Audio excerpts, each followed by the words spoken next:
Presiden Jokowi membuat infrastruktur. Kenapa kalau infrastruktur bagus?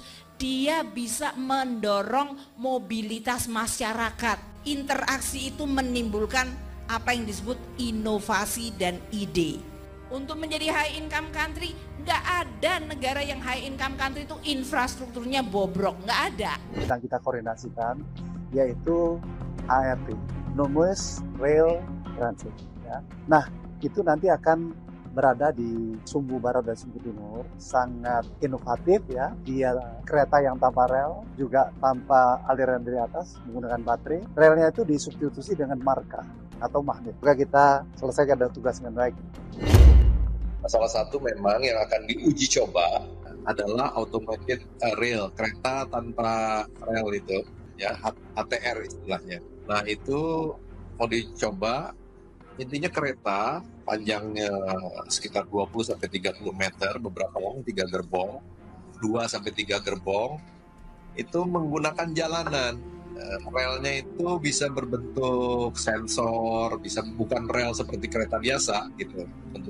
Nah itu mau insya Allah sekarang sedang kita siapkan jalannya di Sumbu Barat dan Sumbu Timur, sehingga dia diuji coba dalam bentuk loop.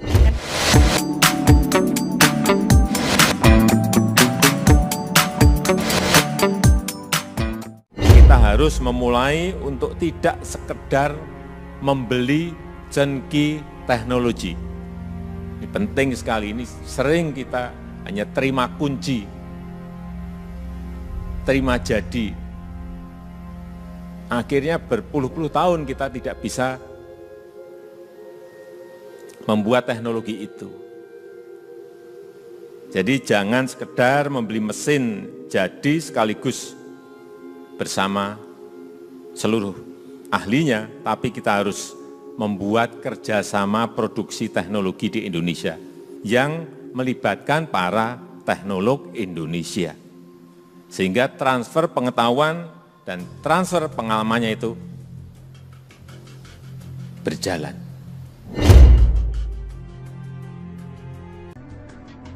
Indonesia terus maju meninggalkan negara-negara tetangga dalam hal inovasi infrastruktur yang ramah lingkungan.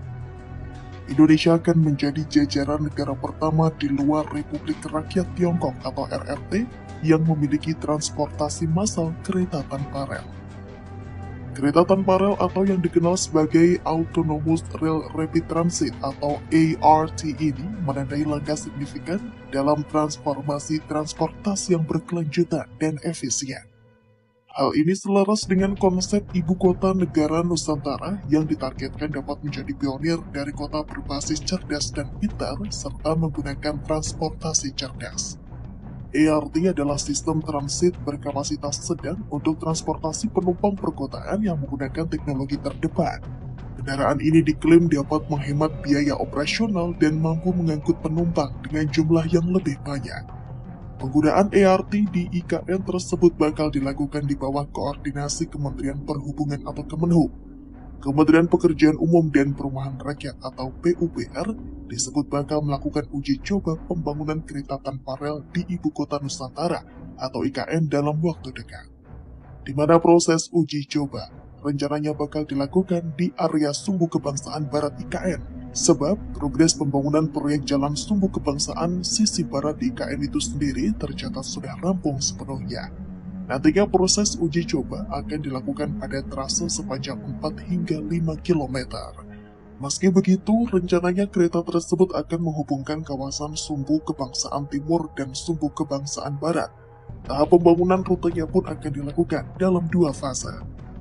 Panjang pembangunan jalur ART tahap 1 adalah kurang lebih 1,2 km, sedangkan panjang pembangunan jalur tahap 2 adalah kurang lebih 5,2 km.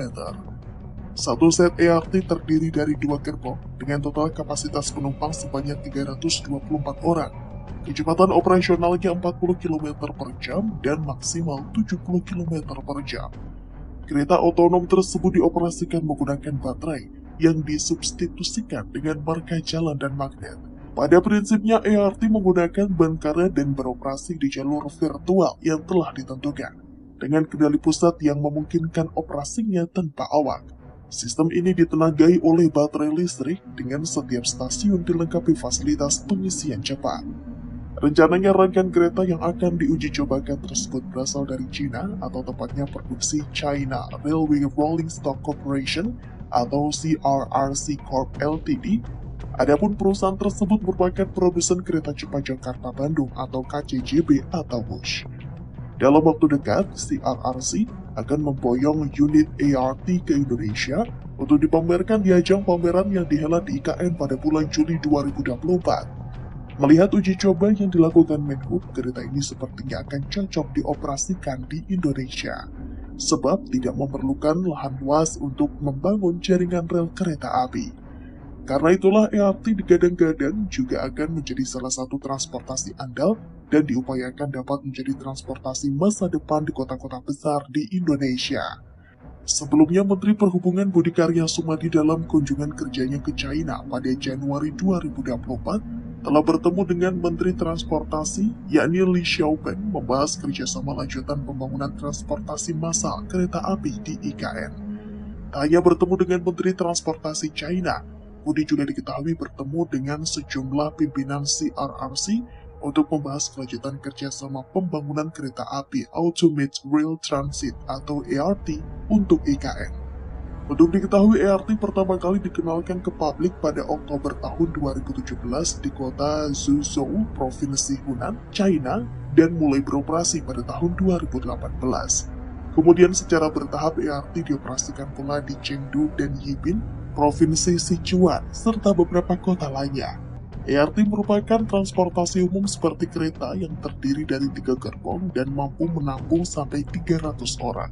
Namun, kereta berkecepatan maksimum 70 km per jam ini tidak menggunakan rel konvensional, kabel, roda besi, dan juga awak atau dikemudikan otomatis oleh sistem. Terdapat pula sistem persinyalan untuk memprioritaskan ART pada persimpangan jalan raya. Secara sederhana, kereta memberikan instruksi kepada lampu persinyalan pada jarak 100 meter dari lampu lalu lintas. Kemudian lampu itu menyesuaikan sistem lampu lalu lintas setelah menerima sinyal untuk memastikan bahwa kereta ART melewati persimpangan dengan aman dan cepat. Adapun sumber tenaga ART yang berbasis listrik yang disalurkan melalui baterai. Setiap stasiun dilengkapi perangkat pengisian daya cepat. Setiap kereta memasuki stasiun dan mengirimkan aplikasi pengisian daya.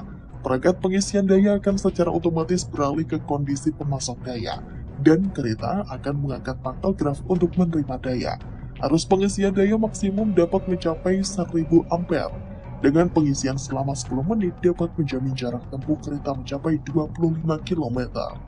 Inisiatif ini tidak hanya menandai kemajuan teknologi transportasi di Indonesia, tetapi juga menunjukkan komitmen negara dalam memajukan solusi transportasi yang berkelanjutan dan inovatif di ibu kota baru dan di seluruh Indonesia.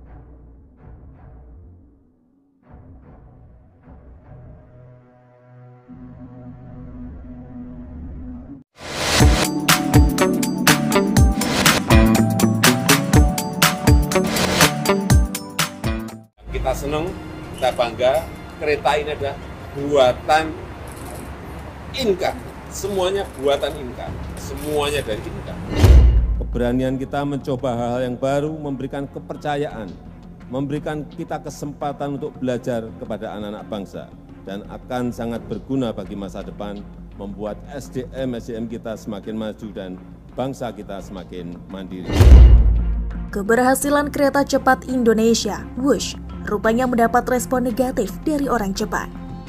Sebuah channel YouTube dari Jepang bernama Yuruki_Railway_Unif membahas perkembangan WUSH setelah resmi beroperasi dengan memajang thumbnail gambar Presiden Jokowi dan kereta WUSH disertai tulisan dalam bahasa Jepang bila diartikan penumpang 0 orang karena ongkos terlalu tinggi, mengkhianati Jepang dan mengadopsi barang buatan Cina, dan akhir dari perkeretaapian Indonesia.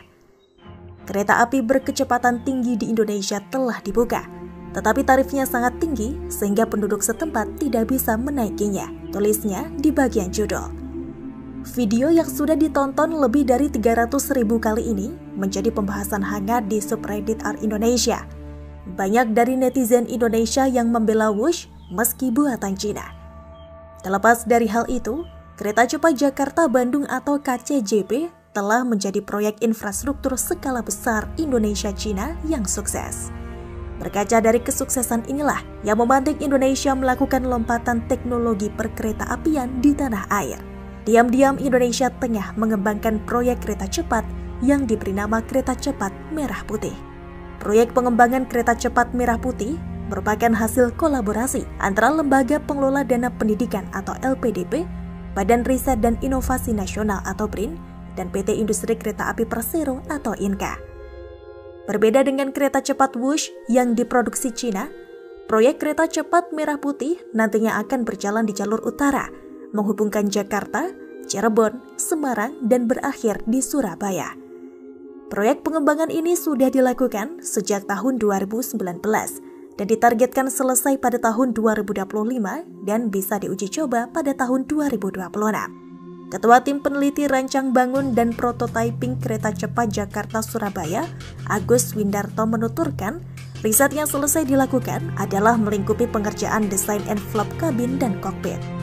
Bukan hanya itu, ada juga studi Human Factors Engineering, Ergonomics, pengujian aerodinamis, serta perancangan dan pengujian struktur karbodi. Riset ini mendapatkan pendanaan Rispro LPDP sebesar 4,895 miliar rupiah selama 3 tahun penelitian.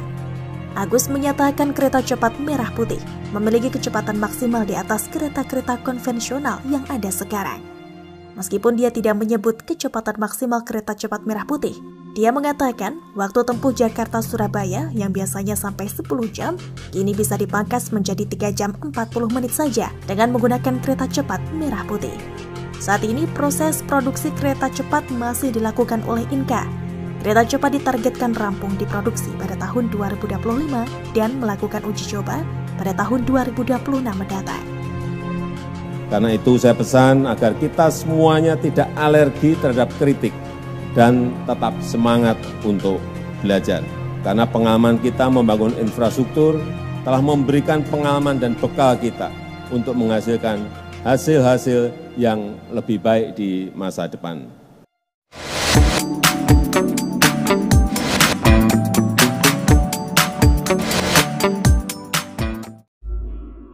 Indonesia negara kaya sudah bukan lagi rahasia. Kekayaan sumber daya alam Indonesia terbentang dari Sabang hingga Merauke. Ketidakmampuan Indonesia dalam menggali potensi sumber daya alam membuat pemerintah terdahulu tak berdaya dan membuat asing bercokol lama di Indonesia. Saban tahun Indonesia harus rela melihat kekayaan alamnya dinikmati negara dunia. Kini, saat Indonesia mendekati usia emasnya, telah terdapat sejumlah titik tambang yang sebelumnya dikuasai asing kembali ke pangkuan Ibu Pertiwi. 1. Freeport. Salah satu momen paling bersejarah di negeri ini adalah pengambil alihan aset negara dari tangan asing yang terjadi pada perusahaan tambang asal Amerika Serikat, Freeport McMoran di Papua. Freeport merupakan tambang emas terbesar di dunia. Tak hanya emas, tambang gunung Grasberg ini juga memiliki kandungan biji lain, yakni tembaga dan perak. Setelah berpuluh-puluh tahun mengeruk kekayaan alam Indonesia, polemik keberadaan Freeport Indonesia di tanah air kemudian menemui babak baru. Pemerintah yang memiliki ambisi merebut Freeport kemudian mengeluarkan peraturan pemerintah atau PP nomor 1 tahun 2017 tentang pelaksanaan kegiatan usaha pertambangan mineral dan batu bara atau Minerba. Meski awalnya sempat menolak, Freeport akhirnya takluk dan menyetujui aturan main pemerintah. Inalum ditugaskan membeli sisa saham agar kepemilikan negara menjadi 51% dari sebelumnya yang hanya memiliki 9,36%. 2. Blok Mahakam. Tepat 1 Januari 2018, PT Pertamina Persero resmi mengambil alih kelola migas di Blok Mahakam, Kalimantan Selatan. Sebelumnya, Blok Mahakam ini dimiliki oleh perusahaan asal Perancis, PT Total E&P Indonesia, yang kontraknya habis pada 31 Desember 2017. Sebelum kontraknya diputus tersebut, Total telah menguasai Blok Mahakam sejak 1966, setelah menandatangani kontrak kerjasama bersama Impact Corporation dengan pemerintah Indonesia. Setelah berjalan selama 30 tahun, kontrak kerja Blok Mahakam diperpanjang lagi selama 20 tahun hingga 31 Desember 2017. Ini membuat total sudah mengelola Blok Mahakam selama total 50 tahun sebelum diambil alih oleh Pertamina. Pertamina memberikan hak kelola Blok Mahakam kepada anak usahanya PT Pertamina Hulu Mahakam atau PHM. Pada 2021, PHM memproyeksikan Blok Mahakam minyak 22.000 barrel per hari atau BUPD dan gas sebesar 485 juta kubik atau MMSCFD. 3. Blok Rokan. PT Pertamina Persero akhirnya resmi mengambil alih pengelolaan wilayah kerja atau WK Blok Rokan dari PT Chevron Pacific Indonesia pada tahun 2021. Perjalanan panjang Blok Rokan kembali ke Indonesia ini dimulai ketika Caltex memulai pencarian minyak di Indonesia pada tahun 1924. 20 tahun berselang, Caltex lewat Caltex Pacific Indonesia pun mulai mengelola Blok Rokan dengan kontrak hingga 1971. Pada tahun 1971, kontrak pengelolaan Blok Rokan berpindah ke Chevron lewat PT Chevron Pacific Indonesia dan berakhir pada tahun 2021.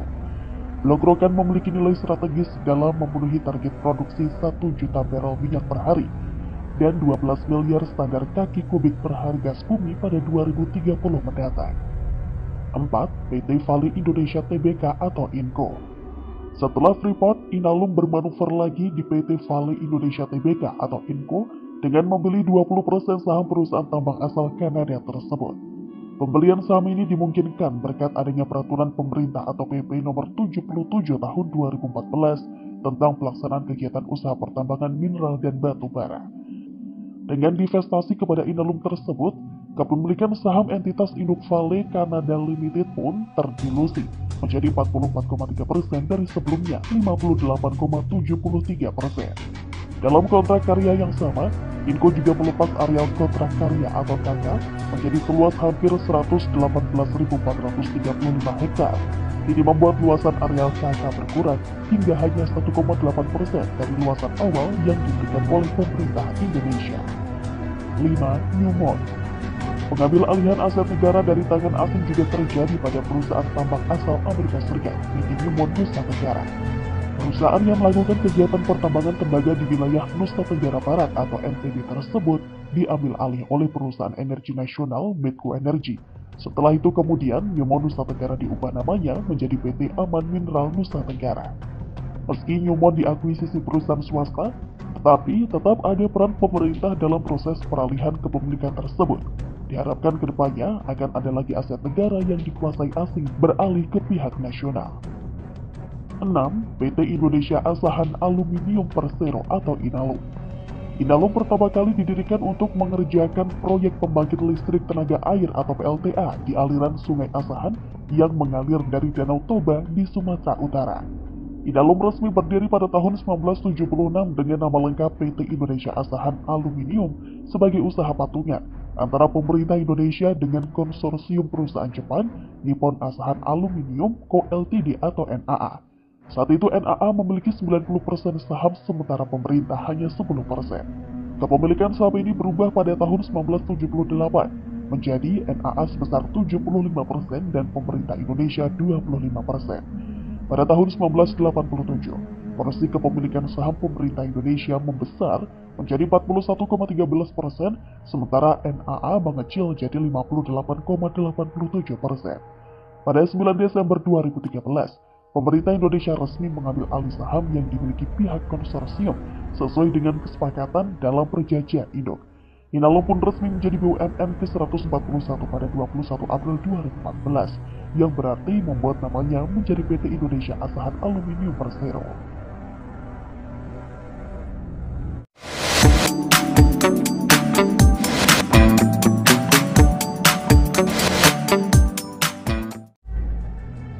Mega proyek di Indonesia sampai saat ini masih dilakukan dalam rangka menyongsong Indonesia Maju 2045.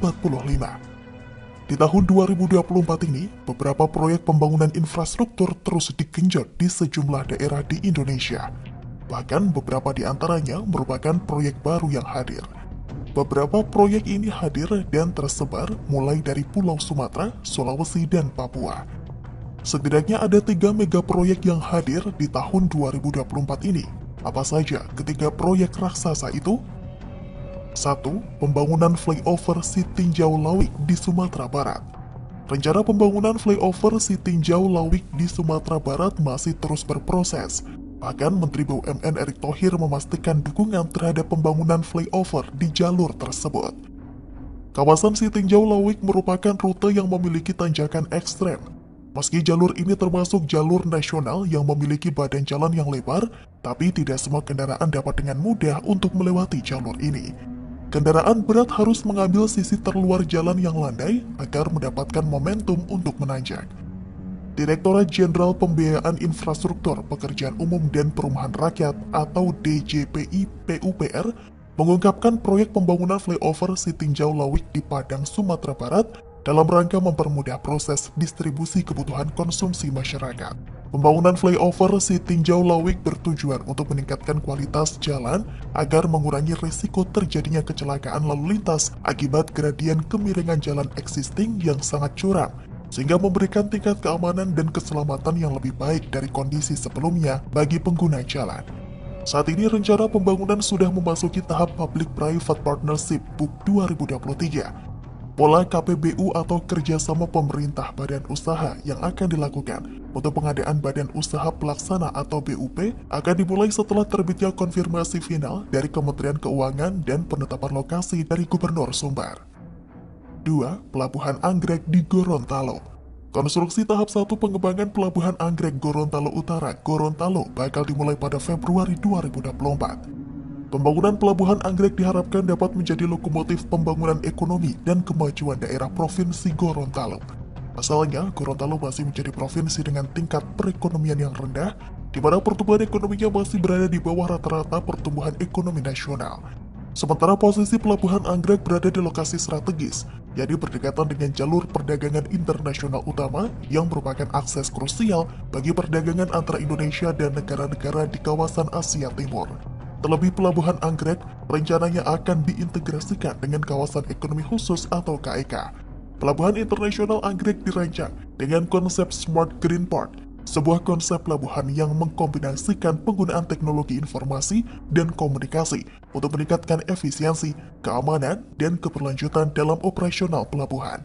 Nantinya akan ada pelatihan yang akan meningkatkan kompetensi warga Gorontalo Utara dan memastikan penyerapan tenaga kerja secara maksimal yang didominasi oleh talenta lokal. 3. Jalan Trans Papua. Proses konstruksi pembangunan Jalan Trans Papua ruas Jayapura-Wamena akan dimulai pada awal 2024 dan ditargetkan akan selesai pada tahun yang sama.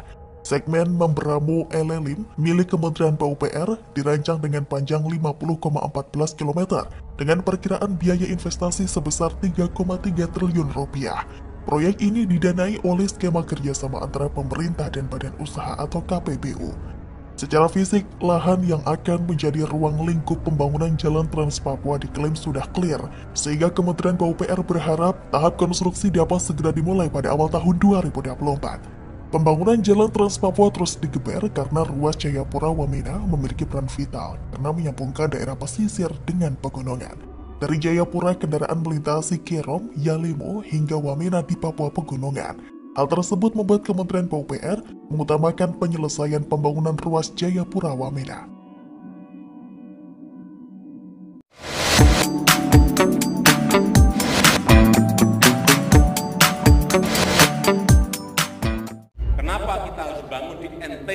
Kenapa kita harus bangun di Indonesia bagian timur? Ya kita ini bernegara, bukan berbisnis, bukan berekonomi saja. Kita ini mengelola negara. Banyak dulu yang menyampaikan pada saya, Bapak sudah hitung risiko mau bangun di sana. Sudah. Dan risiko itu akan saya ambil sebagai tanggung jawab saya. Risiko itu saya dicaci maki tidak apa. Tapi saya meyakini bahwa itu akan menjadi sebuah fondasi, itu akan menjadi sebuah syarat bagi negara ini untuk maju, untuk makmur dan untuk sejahtera. Mengelola negara sebesar Indonesia bukanlah perkara gampang. Keragaman yang dimilikinya membuat setiap daerah juga memiliki kebutuhan yang berbeda-beda, seperti halnya Provinsi Nusa Tenggara Timur. Masalah-masalah pelik yang melanda masyarakat NTT seperti kemiskinan, rawan pangan, gizi buruk, dan kekeringan, mendorong pemerintah terus membangun NTT pada sektor-sektor prioritas, termasuk juga pengadaan air bersih. Presiden Joko Widodo menyadari betul bahwa persoalan utama di Provinsi Nusa Tenggara Timur adalah ketersediaan air. Karena begitu pentingnya air di NTT, maka tidak heran jika Presiden Jokowi memberikan perhatian yang begitu tinggi dengan membangun banyak bendungan di sana. Setidaknya ada 7 bendungan yang dibangun pemerintah. 4 bendungan berada di Pulau Timor, yakni Bendungan Ragnamo, Rotiklot, Manikin, dan Kolhua. Sedangkan 3 lainnya berada di Pulau Flores, yakni Bendungan Napun Gete, Temef, dan Bay. Penyediaan air untuk berbagai kebutuhan menjadi salah satu prioritas utama di NTT. Bendungan dibangun untuk menyimpan air dan daya air berlebih pada saat musim penghujan agar dapat dimanfaatkan untuk pemenuhan kebutuhan air pada waktu diperlukan. Pembangunan bendungan-bendungan tersebut juga dimaksudkan untuk pengembangan sektor pangan di wilayah yang berbatasan dengan Timor Leste dan Australia itu. Kemegahan bendungan yang berhasil dibangun di NTT tersebut rupanya mendapat pujian dari sejumlah anggota parlemen Timor Leste. Bahkan, anggota parlemen Timor Leste sampai datang ke NTT untuk melihat dari dekat sejumlah proyek, khususnya bendungan di 3 daerah, yakni Kabupaten Kupang, Belu, dan Timor Tengah Selatan. Dianggap sebagai referensi, Parlemen Timor Leste merekomendasikan kepada Menteri Pekerjaan Umum Timor Leste agar bisa belajar dari NTT untuk membangun bendungan serupa. Sehingga Timor Leste bisa memiliki bendungan seperti milik NTT khususnya untuk daerah perbatasan. Sekedar untuk diketahui di Kabupaten Kupang ada Bendungan Ragnamo yang sudah beroperasi dan Bendungan Manikin yang sedang dalam proses pembangunan. Bendungan Ragnamo merupakan bendungan pertama dan terbesar di NTT. Berlokasi di Desa Ragnamo, Kecamatan Amabi Oveto, Kabupaten Kupang, bendungan ini mulai dibangun pada Desember 2014. Selesai dibangun pada tahun 2017 dan diresmikan oleh Presiden Joko Widodo pada 9 Januari 2018. Tujuan pembangunan bendungan ini bukan hanya untuk memenuhi kebutuhan air warga, namun juga kebutuhan listrik warga. Bendungan ini dapat menghasilkan listrik sebesar 0,22 MW. Bendungan Ragnamo sendiri termasuk bendungan yang paling besar di Indonesia bagian timur, karena dapat menampung air dalam jumlah besar dibandingkan bendungan yang lain. Bendungan Ragnamo sendiri mampu menampung 14,09 juta meter kubik air dan dapat melayani kebutuhan air baku bagi warga Kabupaten Kupang sebesar 100 liter per detik, serta menjangkau kebutuhan air untuk lahan irigasi seluas 1.250 hektar. Bendungan Ragnamo dapat mengairi lahan seluas 23,70% dari total lahan irigasi atau sebesar 5,89% dari total seluruh lahan sawah di Kabupaten Kupang. Dengan menelan biaya yang besar mencapai 760 miliar rupiah, Bendungan Ragnamo juga memiliki fungsi penting sebagai pengendali banjir. Sedangkan Kabupaten Belu memiliki Bendungan Rotiklot yang berlokasi di Desa Fatuketi, Kecamatan Kakuluk Mesak.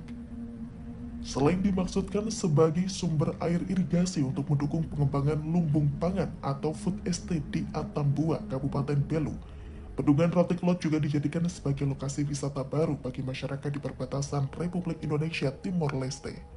Memiliki ciri khas sendiri, Bendungan Rotiklot ini menjadi salah satu objek wisata yang diminati masyarakat. Keunikan tersebut terlihat dari konstruksi bendungan yang bertipe pelimpahan samping. Ada 5 pintu pelimpahan yang dirancang seperti jembatan, di mana di atasnya dibuat bangunan dengan gaya konstruksi menyerupai rumah adat. Selain itu, di sekitar areal bendungan dilengkapi dengan taman dan banyak areal spot foto. Sementara Kabupaten Timor Tengah Selatan mempunyai Bendungan Temef. Bendungan Temef masih dalam proses konstruksi dengan progres pengerjaan telah mencapai 99,7%. Bendungan Temef menjadi bendungan terbesar di antara 7 bendungan yang dibangun pada masa pemerintahan Presiden Jokowi di NTT. Bendungan dengan panjang 550 meter dan tinggi 55 meter ini menempati lahan seluas 45 hektar dan mampu menampung air hingga 45 juta meter kubik. Saat ini Bendungan Temef tinggal dilakukan pengisian air untuk siap digunakan oleh masyarakat Kabupaten Timur Tengah Selatan untuk memenuhi kebutuhan akan air oleh masyarakat.